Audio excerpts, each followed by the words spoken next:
شوفوا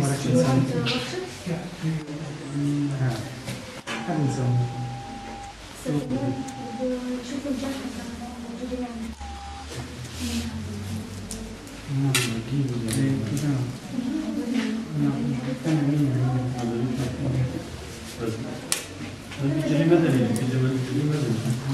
No, no.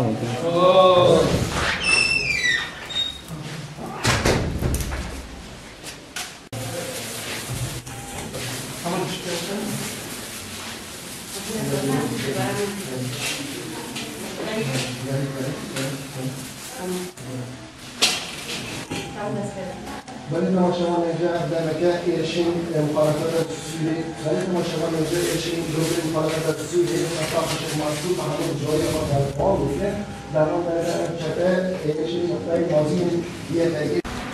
شو اسمك؟ خالد طه. من وين انت؟ حيدرية. بأي فصل كنت قاتل؟ مع الفرقة 16. مين قائد كتيبتك؟ مين قائد الفرقة مين؟ عبد الخالق. عم خالد.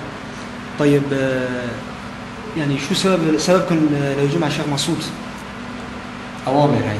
أوامر، من وين كانت تجيكم أوامر؟ أوامر من القيادات من تركيا. يعني كان في بيناتكم قياديين أتراك؟ ما كان في أتراك. طيب وقت اللي كان يبعثوكم على الجبهات كيف يعني كان يعطوكم مصاري مادي كيف كان؟ بيعطونا مصاري. الشهر كان يعطوكم كل يوم؟ بيعطونا تقريبا بالشهر 20,000.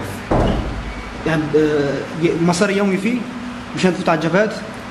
في يومي 1000 يورو. طيب من يومين ضربوا صاروخ كيماوي على حي الشيخ مسعود.